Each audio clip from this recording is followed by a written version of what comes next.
اعوذ باللہ من الشیطان الرجیم بسم اللہ الرحمن الرحیم ولولا فضل اللہ علیک ورحمتہ لہمت طائفۃ منہم ان یضلوک صدق اللہ العظیم۔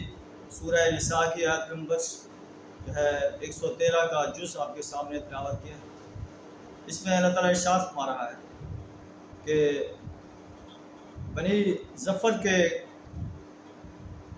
جس آدمی نے قبیلے میں سے جس آدمی نے چوری کی اور پھر اس کی سپورٹ میں اس کا پورا قبیلہ کھڑا ہو گیا اور نبی صلی اللہ علیہ وسلم کو کہا کہ چوری جو ہے ہمارے قبیلے کے بندے نے نہیں کی بلکہ یہودی نے کی ہے، اللہ نے اس پر قرآن اتار دیا کہ اے نبی صلی اللہ علیہ وسلم یہ جھوٹے ہیں، چوری جو ہے اس نے کی۔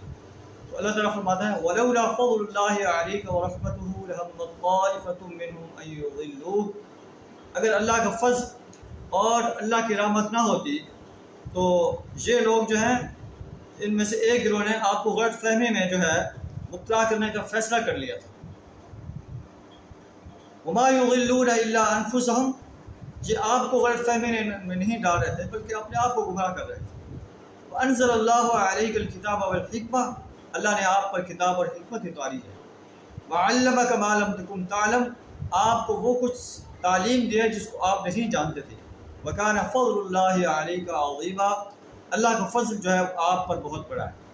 تو نبی صلی اللہ علیہ وسلم نے ارشاد فرمایا کہ میرے پاس دو آدمی اپنا مقدمہ لے کر آتے ہیں، ان میں سے ایک انسان جو ہے وہ زیادہ اپنا مقدمہ بہتر انداز سے بیان کرتا ہے اور دوسرا جو ہے وہ بہتر انداز سے بیان نہیں کر سکتا، تو میں اس کے حق میں فیصلہ دے دیتا ہوں جو بہتر انداز سے اپنا مقدمہ بیان کرتا ہے، حالانکہ وہ ناحق پر ہے، حق پر نہیں ہے۔ حق پر جو ہے وہ دوسرا بندہ ہے جو اپنا مقدمہ بہتر انداز سے بیان نہیں کر سکا، تو میں جو ہے دوسرے بندے کے حق میں فیصلہ کر دیتا ہوں تو وہ ایسا سمجھے کہ میرا فیصلہ جو ہے اس کے لیے قطعۃ من النار، آگ کا ایک ٹکڑا ہے، چاہے تو اس کو لے لے چاہے تو اس کو چھوڑ دے۔ تو یہ نبی صلی اللہ علیہ وسلم کا ارشاد ہے۔ عدالت جو ہے وہ شواہد پر فیصلہ کرتی ہے اور دلائل پر فیصلہ کرتی ہے۔ اگر دلائل دینے والا جو ہے غلط دلائل دے کر عدالت کے جج کو قائل کر لیتا ہے اور عدالت کا جج اس کے حق میں فیصلہ کر دیتا ہے، ایسے سمجھیں کہ اس کا فیصلہ جو ہے وہ آگ کا ٹکڑا ہے۔ اللہ سے دعا تعالیٰ میں ناحق کسی کا حق لینے سے اپنی پناہ عطا فرمائے، کسی انسان کے حق میں ایسے دلائل دینے سے، ایسی سپورٹ کرنے سے اپنی پناہ عطا فرمائے جو خائن انسان ہے، جو کسی کا حق مار رہا ہے۔